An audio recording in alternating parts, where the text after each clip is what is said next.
Greetings, ladies and gentlemen. It is time to go through the patch notes for Path of Exile's content update 3.27, Keepers of the Flame. I put out my reaction to the live stream content reveal earlier, and I'm probably gonna quickly go over that stuff here and go for the things that weren't necessarily included in the live stream, looking at what other changes are coming here. Well, the Keepers of the Flame Challenge League, all of this, they went through challenges, totems, there's going to be leagues. We've seen the Conflagration Gem, Thunderstorm, fires an arrow, makes a thunderstorm. It can gain stages, you leave it to dissipate it, kind of like the Whirling Slash for the spear skills in PoE 2. Somatic Shell, fire an initial projectile which applies a kinetic barrier to enemies struck. The barrier will absorb incoming damage from hits up to a cap.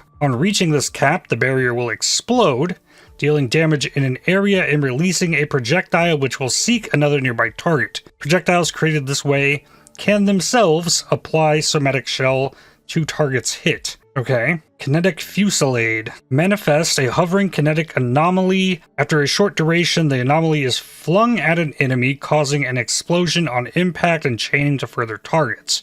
Attacking again will reset the duration for all active anomalies. Multiple anomalies fired in sequence will attempt to target different enemies. Cannot be used with traps or mines. They showed off Kinetic Rain in the video. Wall of Force creates a wall of force which allies and enemies can pass through. Allied projectiles which can chain will collide with this wall, chaining off it to nearby targets. Projectiles which collide with a wall of force cannot collide with any further walls of force. Okay. Transfigured Kinetic Rain of Impact. This whole text is the exact same as this. It just doesn't trigger Kinetic Anomaly, so it's more focused on the hits. Windburst support. Saw on the web page. Living Lightning. Supports skills which cause damaging hits, causing them to trigger Summon Living Lightning when dealing lightning damage. Creates minions 20 new uniques, 3 new wand base types, Blasting Wand, Kinetic Wand, and Somatic Wand. These all share the same implicit modifier, cannot roll caster mods. Okay, that's nice, since they, in the last league, reduced the likelihood of getting attack mods on wands. 6 new ring base types that can be found in Keepers of the Flame. Cryonic Ring, Enthalpic Ring, Formless Ring, Fugitive Ring, Organic Ring, and Synaptic Ring. 5 new Divination cards. Foulborn Currency, which is like greater currency orbs from PoE 2. It gives higher level modifiers being more likely. And then Implant Currency, which can be used to craft grafts. Asynchronous Trade. In each town, you are now able to find an NPC that offers to identify all items within your inventory, typically the one which offers caster items and jewelry for purchase. So this means that if you control click that NPC, it's going to open up the trade. And I want a control click identify items, like we have in PoE 2. Doesn't require wisdom scrolls, and wisdom scrolls drop rate's been reduced. When specters die, they now transform into a floating orb specter that cannot be targeted and cannot use skills. When you enter an area, the orb specter will automatically transform back to the original specter. Orb specters can still be overridden when raising new specters. This will allow you to keep the ritual specters without having to get new corpses every time they die. Big buff to specters. Quality of life for flipping stacked decks. Vault orbs used on essences. 5 new stash tab affinities. Incubators, scouting reports, ritual items, sanctum tomes / research, and settlers items, being the rune grafts and tattoos, I guess, being settlers items. Added a new tab in the fragment stash tab for betrayal fragments, which houses the Syndicate Medallion and the All Flame Embers. Probably remove the Breach tab. You can fully refund your passive tree and Atlas passive tree with gold. That is so huge. There is so many times where I'm done farming a league mechanic in the endgame and I want to respec my tree, but it comes down to farming regrets to upgrade into unmakings and farming unmakings. Huge. Continued to incrementally improve the sound art effects and environments. Added Bloodline classes to the base game as a new means of character customization in the endgame. Secondary Ascendancy classes unlocked on a character-by-character basis through defeating specific in-game bosses. They can be paired with any Ascendancy class and are allocated with your normal Ascendancy passive skill points. You can decide how many points to allocate to your original Ascendancy class and how many to allocate to your Bloodline. There are 10 Bloodline classes to discover. To unlock your Bloodline, hunt down the in-game boss whose power you desire, defeat them, and claim their power for yourself. They revealed 3 of those. We don't know what the other 7 are. Endgame Changes. Introduce new fragments for the bosses that were added last time, the new pinnacle bosses for Uber versions that can be found from T17 map bosses. The total number of Uber fragments that drop from these bosses has been increased such that the total amount of old Uber fragments you're getting remains unchanged. The feared Maven invitation now requires Cirrus and the Incarnation of Dread to be witnessed instead of Cheula and Atziri. Oh, remove Atziri from there. Interesting. The Hidden is now replaced with the Remembered, requiring witness of Courtyard of Wasting, Chambers of Impurity, and Theater of Lies. So those are the mini-bosses before the pinnacle bosses. Alright, those are things I thought they should have mentioned in the live stream. T17 map modifiers now grants item rarity, item quant, and pack size at values similar to red map modifiers, except in cases where the item rarity, item quant, or pack size has been specifically augmented to be higher. T17 maps can now sometimes be corrupted to have 8 mods. The Abyss Scarab of Edifice no longer causes abysses in area to spawn hordes as they travel. Rip that. It instead now causes abyss pits in an area that do not lead to an abyssal depths or spawn an abyssal trove will spawn minor Stygian spires. Additional bosses from Blight Scarab of Blooming no longer spawn extra monsters in their wave. Cartography Scarab of Risk now has a limit of 1, previously 5. Maps added back in: Academy, Arachnid Nest, Arena, Burial Chambers, Cells, Coves, Crater, Crimson Temple, Desert Excavation Factory, Forking River, Infested Valley, Lava Chamber, ooh, that map, Lookout, Marshes, Mud Geyser, Pit, Port, Primordial Pool, Residence, Sulfur Vents, Summit, Thicket, and Volcano. The maps going out: Ancient City, Armory, Basilica, Bog, Colonnade, Conservatory, Cold River, Coral Ruins, Crystal Ore, Dig, Dungeon, Geode, Forbidden Woods, Foundry, Laboratory, Leyline, oh, I love that map, Malformation, Peninsula, Pier, Scriptorium Siege, Sunken City, Terrace, Vault, and Wharf. No! Why Wharf? In the Settlers League, we didn't have Wharf for a year, and we got it back for a couple months, and it's gone again. That's also a good map. I can't say I'm particularly enthused about many of these maps being added back in. Primordial Pool's not bad. Mud Geyser's okay. Infested Valley's not bad. Coves is back. Happy to see Crystal Ore go, honestly. Coral Ruins. Map tiers and locations have been shuffled. Most maps are now initially found at a different tier. Cool. Some of the map bosses required for Pantheons have been changed. Crafting recipes have been shuffled, and ones that were previously unlocked in maps that have been removed from the Atlas are now found within other maps currently on the Atlas. Breach clusters in the Atlas passive tree have been removed. Beyond clusters have been moved from the left side to the right side for Keepers of the Flame leagues. The straight and narrow notable Atlas passive has been reinstated in the Atlas passive tree. The Guarded Hordes notable Atlas passive no longer grants Voltaxic Sulfite veins and chests, and your maps have 5% chance to contain double Sulfite. No, that's not the Doom Spirits thing. It's this. So it's just the Sulfite hoarding monsters. The Mining Byproducts notable Atlas passive no longer grants Sulfite veins and chests in your maps have 10% chance to also contain an equal amount of Azurite. It now instead grants Sulfite a 15% chance to contain double. That is this one here. So this is where the double Sulfite is. It got moved off of this and put up here. That's fine. I would have loved to see the whole Atlas passive tree shuffled, but moving beyond to the right and removing Breach definitely is a shakeup that will change things. The small passives in the Mounting Modifiers cluster now grant 5% increased rare monsters in your maps.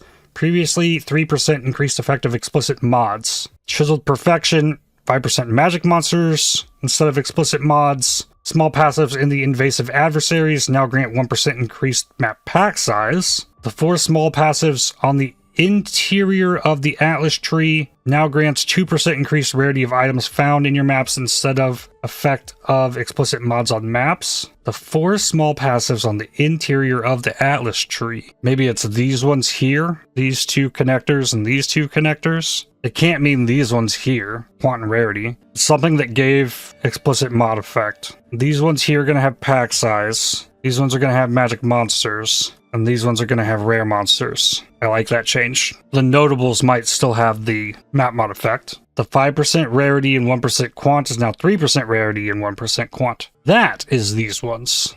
So losing 6 rarity across those 3 points. Still worth taking for the quant, but that rarity I guess is probably being added to these. So it's still there. You end up with more rarity. Well, maybe, depending on how much the explicit mod effect, how that weighs it into things. I don't play Trade League though, so it's not going to be a big deal. Breach League uniques are no longer upgraded for Breach Blessings. Blessings now only upgrade Breach Stones. Breach is no longer a reward outcome from other content. The All-Flame Ember of Kulamak is unable to substitute It That Fled in Keepers of the Flame Leagues. Valdo's Puzzle Box cannot produce outcomes containing breaches or breach lords during Keepers of the Flame. Heists, which would previously spawn breach reward rooms, can now spawn gold reward rooms, which drop a sizable amount of gold. That was only in Trap Disarmament in Heist. Now there's a gold room. Pre-existing breach reward rooms on blueprints will be converted to gold reward rooms. Vaal Breach will be unobtainable. Rogues in the Rogue Harbor start at max level now. Trarthan gems can now be found as rewards from gem side chests in Heist. Opening a Blight chest now opens other Blight chests within 1.5 meters. Characters are now required to have entered Highgate in Act 9 in order to open safe houses at June or enter safe house portals at a map device. Alright, so that does away with the XP skip. Syndicate medallions are now more common from high-level betrayal safe houses. You are now less likely to get high-rarity divination cards from chests in betrayal transportation safe houses with Gravicius. Nerf to that. It can still happen, just less likely. Harvest Reforge crafts which guarantee a certain modifier type, such as Reforge a rare item with random modifiers including a lightning modifier, will now respect modifiers on items which restrict modifier types, such as cannot roll attack mods. Okay, cool. When re-rolling recruits at Rolf in Kingsmarch, workers with expertise in mapping, disenchanting, and farming will have less chance to have the expertise in other job types. That's cool, because if you got a good farmer and it had mapping on it, it was just like 5 times the cost. The reroll with high quality recruits option now costs 16k gold instead of 20k. Abandoning a commandeered shipment in Kingsmarch now warns you about the loss of crew members. Rogue Exiles drop fewer regular items. This does not affect their bonus additional drops of equipment from each item slot. That is a nerf to Rogue Exile rarity farming. Gigantic Rogue Exiles are revived in rituals as regular Rogue Exiles. Okay, the Gigantic Rogue Exiles would, when you kill them, split into 2, and then you kill those 2, and they'd split into 4, so you end up getting 7 Rogue Exiles. And then the strat was that you'd put them in rituals, and revive them, and get 7 more Rogue Exiles, that you're also trying to stack Tormented Spirits on, to boost the rarity and quant, and explode unique items. That has been nerfed. So, some good shifts in the meta farming strats with the Abyssal Hordes and the Rogue Exile changes there. You're no longer required to purchase Bestiary Orbs to itemize beasts. As such, Bestiary Orbs can no longer be purchased from Einhar in the Menagerie, and existing empty Bestiary Orbs will be deleted upon logging in. The voices and whispers during Delirium encounters are now considered ambient sound volume rather than sound effects. Interesting. Player changes. Drowning orbs no longer drown the player faster when they have sources of debuffs on you expire 100% faster. Spell suppression now prevents 40% of damage from suppressed hits and ailments they inflict, previously 50%. Nerf to spell suppression. Minion attacks now inherently always hit. Removed all sources of minion accuracy from the game, although existing items with minion accuracy modifiers are unchanged, and these modifiers will now do nothing. Whoa, that's a big minion change. I'm not a minion guy, but I know that's a big deal. That's huge.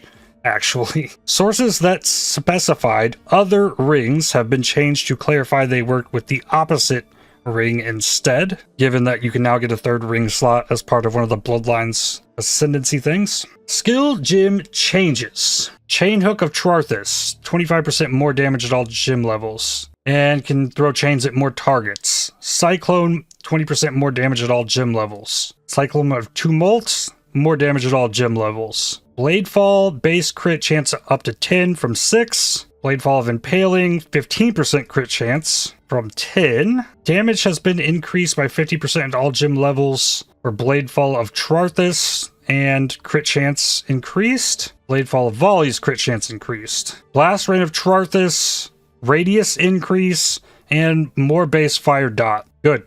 Good. Blink Arrow of Prismatic Clones now deal roughly 20% less damage with their Elemental Arrows attack. Minion duration is now 5 seconds, previously 20. Bombarding Clones, 33% less damage with the Rain of Arrows attack. 5 seconds, previously 20. Killing off the Bama builds. Bone Shatter now deals 3 to 6% more damage per trauma at gym levels 1 to 20, previously 2 to 4%. Bone Shatter buff, okay. Convocation, now a white gem similar to Detonate Mines, no longer has any attribute requirements. Cool. Dark Pact, crit chance up to 7, now sacrifices 12% of Skeleton's life to deal that much chaos damage, previously 8%. Dark Pact of Charthus, crit chance up to 7, and now on reaching 7 Ruin will sacrifice 50% of your life to deal 500% of sacrifice life as chaos damage, previously 400%. Okay. Elemental hits, base radius increase, attack speed increase, mana cost decrease. Fair. Explosive Concoction, damage nerf on fire by like 30%. Yeah, big nerf to those numbers. For fire, cold is better, lightning is better. Now also has damage over time multiplier with ignite if charges were consumed from a ruby flask. Okay, so the flat damage on fire got nerfed. The cold and lightning got buffed, but the fire got like double the dot multi in exchange. Same changes for Explosive Concoction of Destruction, just with different numbers. Fire went down, cold went up, lightning went up. Crit chance for fire went up. Or the crit multi, rather. Exsanguinate, 15% more base fizz damage per second. Same with Exsanguinate of Transmission. Flames of Judgment, granted by the Atziri's Rule unique staff, now penetrates 50% fire res, previously 25%, and has a 100% chance to ignite. Nifty. Hex Blast now has 200% more damage with hits if enemy is hexed, and 90% more damage with ailments. That is a buff. Hex Blast of Contradiction also buffed. Mirror Arrow received the same nerf as the Blink Arrow. Poisonous Concoction, damage nerf, but gained a buff to the amount of added chaos damage from flask recovery amount. So the flask that you're using for it matters more. Same change with bouncing. Placed Pyroclast mines no longer have an aura that adds fire damage to hits against enemies near them. They instead now apply an aura that inflicts fire exposure. The effect of this exposure scales with the effect of auras, but multiple place mines do not cause the exposure effect to be higher. Pyroclast Mine of Sabotage, 35% more damage at all gym levels. Fires an additional projectile for every 3 prior mines in detonation sequence, previously 4. The fire exposure aura applies minus 25% to fire resistance. That's a big exposure. Reap physical dot buff by 15%. Shield Crush of the Chieftain, mana cost reduction that was supposed to be included in 326. Siege Ballista of Charthus now deals 35% more attack damage at all gym levels. Spectral Helix, attack speed up, quality buff. Same for the Charthan version. Spectral Throw, attack speed buff, quality buff there. More damage if they pierced. Okay. Spectral Throw is going to be in a decent spot. So is Spectral Helix. Spectral Throw of Charthus, quality, yeah, more damage there. Stormcall of Charthus now deals 15% more base fizz dot over time. Storm of Judgment, granted by the Atziri's Rule unique staff, penetrates 50% lightning res instead of 25. 100% chance to shock. Marker radius is now 2 meters, and markers are placed in a 6 meter radius, previously 5. Storm Rain of the Fence now fires beams every 0.15 seconds, down from 0.2. That's a big buff there. And each arrow can fire 20 beams, previously 14. Quality gives each arrow additional beams. Storm Rain of the Fence, you can only fire 2 arrows and it'll just zap between the 2. Storm Rain of the Conduit, each arrow fires 6 beams, and arrows now fire beams every 0.3 seconds, which used to scale down from 0.5. Quality now provides each arrow can fire additional beams up to 2 times. Storm Rain of the Conduit will still have a maximum of 10 arrows in the ground, while the normal Storm Rain can have 100. But they'll be able to fire faster with the transfigured versions than these ones will. The normal Storm Rain did not receive buffs here. Sunder of Trarthus Wave can now restart up to 3 times from 2. Winter Orb fires projectiles every 1.2 seconds from 1.6. More projectile frequency while channeling. Is that a nerf? Seems like slower build-up, but they fire faster, so it's going to feel worse to play, if I'm reading that correctly. Volatile Dead. Orb explosions now deal 25% more damage at all gym levels, with increased effectiveness as well. Same for Volatile Dead of Seething. Volatile Dead of Confinement. Explosion radius increased. Volcanic Fissure of Snaking no longer has 50% more area of effect. Fissures will not automatically target enemies hit by the explosion of the previous fissure in the chain. So it's like a mechanical nerf to Volcanic Fissure of Snaking. Voltaxic Burst. Radius increase, cast time lowered, and mana cost lowered. Voltaxic Burst, as this is the lightning into chaos. Yeah, that skill is just mechanically kind of awful. I played around with that one. It's ick. Vortex of Projection, now unable to explode from frost bolts that will expire from other casts of Vortex of Projection. So that's a nerf to that, I think. Some kind of shotgunning thing. Vaal Gym Changes. Vaal Cyclone does more damage. Vaal Reap does more damage. Vaal Spectral Throw got the same buffs as the other Spectral Throw. Support Gym Changes. Awakened Hex Touch. Supported skills now have 25 to 23% less curse duration from reduced. Okay. Corrupting Cry. Fizz Dot buff. Energy Leech support no longer has supported skills deal more damage while leeching Energy Shield. Supported skills now deal 15 to 24% more damage while on full Energy Shield. Previously 10 to 14. Quality now grants up to 20% increased damage while leeching. So they took the damage from the while leeching, added it to the while full. Sure. Hex Touch has a less curse duration instead of reduced. The Rupture debuff can now stack up to 4 times on a target from 3. Sadism support. Damaging ailments inflicted with supported skills now deal damage 60 to 98% faster as the gym levels, which is a buff at the top end and has 70% less duration instead of 80. Okay. Spellslinger support. Supported skills now deal 30 to 20% less damage as the gym levels, previously 37 to 31. So another Spellslinger buff. Sure. Ascendancy Changes. Namahu Flames Advance grants notables in the radius 4 strength instead of 3. Champion the Worthy Causes notable now grants banner skills 100% increased duration up from 50. Assassin has been completely reworked. You no longer get the poison chance or the base crit per poison affecting the enemy, but all of the other effects are combined into one,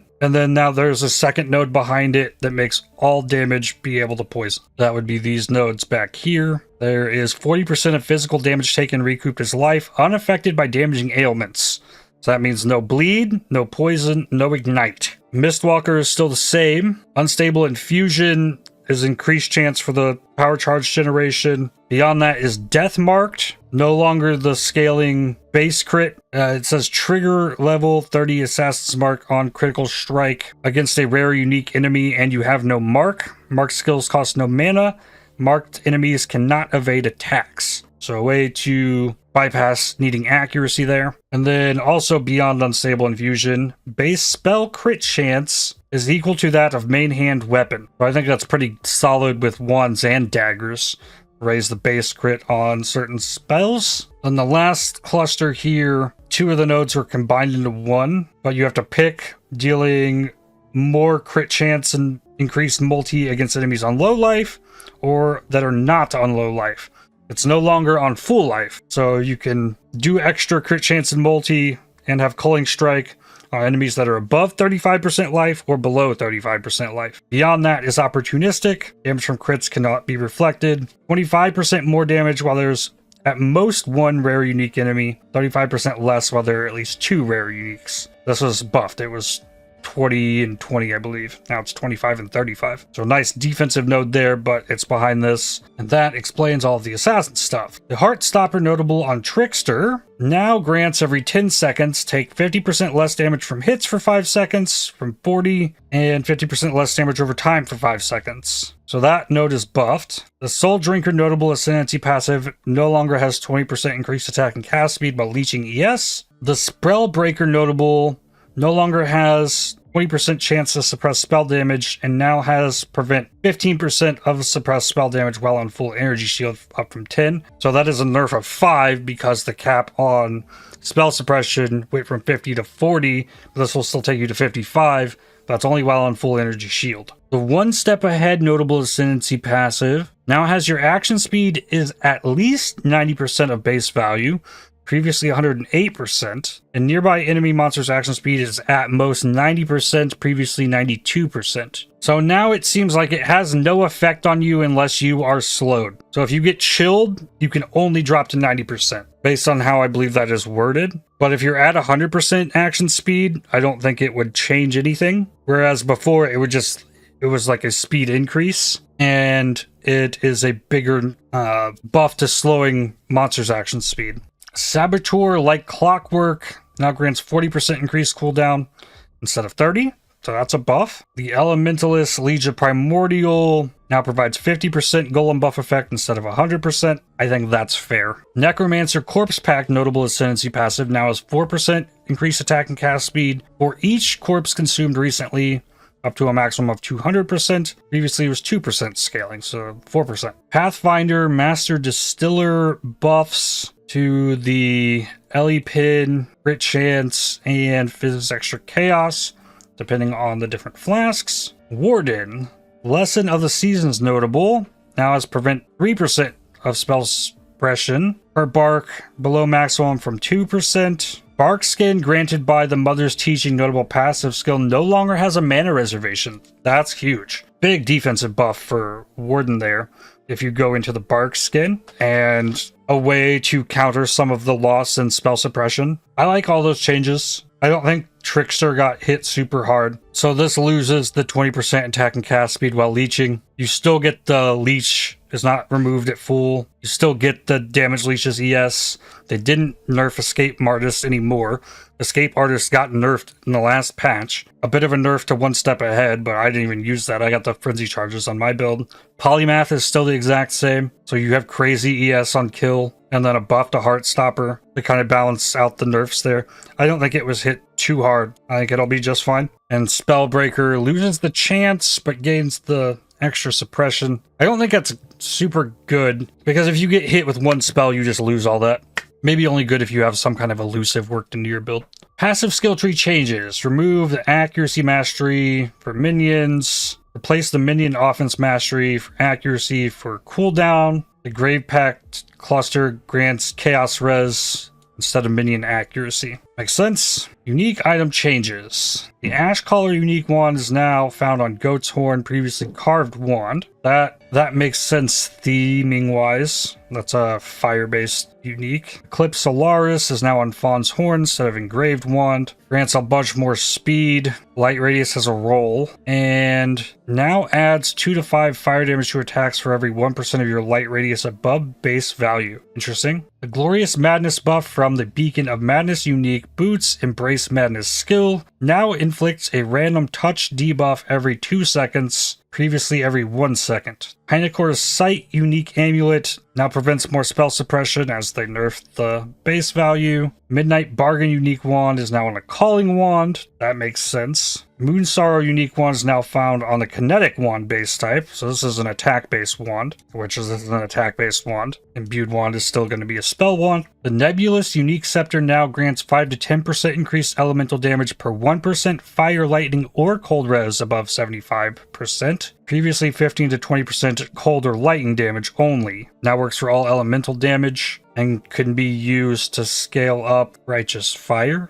Now, as it scales fire damage with elemental. It now also grants 60 to 120% increased magnitude of implicit modifiers. So the synthesis mods get increased effect. potentially. Cool. Obliteration unique wand is now found on the Omen wand base type. Also makes sense. Replica Midnight Bargain changed bases. Replica Nebulous now grants elemental damage per missing fire, lightning, or cold res. Elemental damage per missing fire, lightning, or cold. Also has the implicit magnitude. Up to a maximum of 300% though. So you get the, if it rolls 20%, no. It can go up to a max of 450 now. And the top end is 15%. So now you would have to be at 45 resist on one of them, or 10 res under on each of them. So if you're at 65 resists across the board, you would get this 450% elemental damage. And it can work with lightning, not just fire cold. Replica Twizzle, increased fizz damage. Piscator's is on a kinetic wand. Poet's Pin is on a somatic wand. The Twizzle unique wand no longer has Sakura Gem's fire additional projectile. Has increased physical damage. Attacks fire 1 to 2 additional projectiles when in offhand. Attacks have increased AoE in main hand. The Void Spawn minions summoned by the Servant of Decay unique body armor now deal roughly 100% more damage, and now have a combined life and energy shield 3 times the previous values. The Wine of the Prophet unique flasks, the Doctor buff now displays as granting stolen rare modifiers for 60 seconds, previously stated 20 seconds but was functionally 60. Whispers of Infinity now has 50 to 100 max ES, previously 200 to 400. I think that's a fair change. That amulet's still going to be fantastic for what it was doing. Item changes. Essence of Fear now grants increased minion damage on helmets. No longer accuracy. Runegraft of Recompense has been renamed to Runegraft of Refraction. No longer recovers mana based on unspent chains. Instead now grants fire at most 1 projectile. Skills chain +1 times and projectiles fork. So you can only fire 1 projectile if you use that, but you gain a chain and a fork. Redeemer amulets can roll higher, increased suppressed spell damage. You can no longer obtain rings in Delve that have the curse skills have increased skill effect duration modifier. Okay. The Carved Wand, Engraved Wand, and Imbued Wand base types can no longer be obtained. Oh, interesting. The Heist Wand base types, crit chance dropped from 9 to 8.5. Minion Wands dropped to 8 from 8.3. The flat damage wands dropped from 9% to 8%, as well as the cast speed wands. The percent spell damage wands have dropped to 8.7 from 10, and have had their attack speed increased. Slight buffs to dagger base crits across the board, like all of them. Modifiers on heist rogue gear that granted increased experience gain for the equipped rogue can no longer roll, though existing mods will not be removed. They just aren't very useful anymore. They weren't very useful ever. Ruthless changes, Master Distiller buffs there as well. Monster changes, refactored how monsters with physical damage converted to elemental damage scale with monster modifiers and map modifiers that grant physical damage gained as extra element. In general, these modifiers will have far less effect on high-level monsters that converted most or all of their physical damage to a specific element. That is a big deal. So, dismiss mercenary. Not be able to rehire them? No. Reserve. Okay, yeah, go away for a second. The cannibals that throw their, like, little fire things, if you got them with multi-proj and any kind of damage is extra, like, they shotgun, like, one-shot you. So, it's going to lower the effectiveness of something like this. Is one of the, like, most extreme cases of physical as extra, because while it seems like they were dealing fire damage, they're dealing physical damage converted to fire damage. So, if you give them physical as extra, their damage just, like, super skyrockets, and that was a big problem enemy. Know that from past gauntlets that used to have the physical as extra, and you get multi-proj, and these things were the most terrifying enemies in the game. But there's a lot of other enemies. The next big one that comes to mind is no longer going to be in the game, as it was the spellcasters in Esh Breaches, and the attacks used by Toll in Breaches as well. So good change overall. Kirac League modifiers. Abyss now costs 3 chaos for 3 additional Abyss. It's a nerf there. Ambush 4 chaos for 4 strong boxes. Anarchy 4 chaos for 4 exiles, which is a nerf. Domination 4 chaos for 4 shrines. Heist costs 5 chaos instead of 6. Legion costs way less, but only grants 1. Settlers costs more, but gives 2 ore deposits instead of 1. Torment costs less, but only gives 4 instead of 8. Breach has been removed. Added an imbued heist map device crafting option, which causes the area to contain 5 additional smuggler's caches. Cool. Rest reward changes for the new skills. Added an option in gameplay settings to prevent the game from pausing during gameplay. Speedrunners rejoice. Added an indicator for your current thaumaturgic dust to the Recombinator. Interesting. Recombinator's staying, I guess. There's no mention of that. While using an alteration, you can now hold Alt to swap to using an Orb of Augmentation if one is available in your inventory or stash, presuming you are in an area with access to your stash. That seems weird to me. But what that should mean is that if you're trying to Alt spam an item, you would normally have to sit here. Alt. Oh, this one needs an augment. So then you stop. You hit the augment, and then you go back to the alterations. But now, you'll get to this. You'll be able to just leave your mouse right here, press Alt, and then what is on your cursor will switch to an augment, and then you just augment it here. You don't like what you got, you let go of Alt and go back to Alt spamming. I think that's what that is for, and that's cool. When multiple gems are to be leveled up, there's now a button that levels them all up. Awesome. You can access disenchanting in your hideout. Added icons to maps and Kirac's missions that represent the objective of the mission. Skill gems traded to other players via the trade window now have their level up dismiss and attack in place properties reset. Oh, didn't know that was a thing. Reordered the list of currency item types in the item note editor. Huh? Okay. The cursor size UI option has been changed to a slider. That is cool. I think this mouse icon is too small. That's medium. But large, this was too big. This is a bit too much. So being able to get like a middle ground there is going to be awesome, because it's literally like 4 times the size of medium. The portal access option is now accessible when using a controller within the hideout stash. So I guess on controller, you'll be able to do it from inside your stash.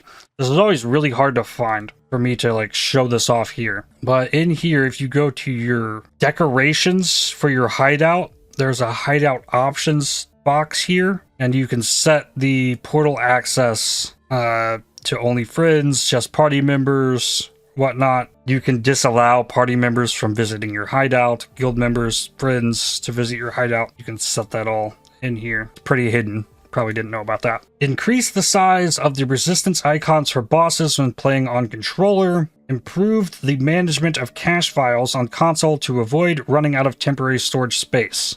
This should fix issues with the minimap being reset on leaving and re-entering an area, and with loot filters failing to load. Then we got a bunch of bug fixes. Last Reign of Charthus wasn't being affected by modifiers to area damage. The Fulcrum unique staff was giving you lucky even while not shocked, even though it specified while you were shocked. That's been fixed. Fix a bug where red, green, and blue nightmare unique jewels were not applying to modifiers of minion or totem Elirez in range of the jewel. It's a buff to those. Fix a bug where the incarnation of Dread Boss could be prevented from starting the Rose phase. Fix an issue where a number of user interfaces did not receive the increased search text box maximum character limit introduced in 3.26, most notably the passive skill screen, the crafting bench interface, and bestiary interfaces. Alright, and that looks like everything worth mentioning here. What I need to do now is refresh. Nothing new added yet. There might be things added, and we'll probably get to see or at least some of the additional Bloodlines ascendancies trickled out over the next few days before we get to the League, but it's coming. We're getting PoE 1 in just over a week. I could not be more excited. It's going to be a lot of fun, a lot of new things to explore, and we can kind of corrupt mods on uniques. That's going to add lots of new things that we can do. That's probably the thing I'm most excited for. And Poison Stormrain's back on the menu with the assassin, and I'm kind of hyped about that too. I think that's going to be a lot of fun. But I will put out my potential League starters video on Monday. I'm going to keep playing Blasphemous in the meantime while I kind of tinker away with what I want to do for each Ascendancy class. But that's going to do it for this patch notes video. I'd like to thank you for watching. If you enjoyed this video, definitely hit the like button as it really helps the channel out a lot. Subscribe to make sure you don't miss more videos from me. If you'd like to help support my channel, please consider using the super thanks, the heart icon just below the video, or by joining to become a member. And I'll see you on the next one. Cheers.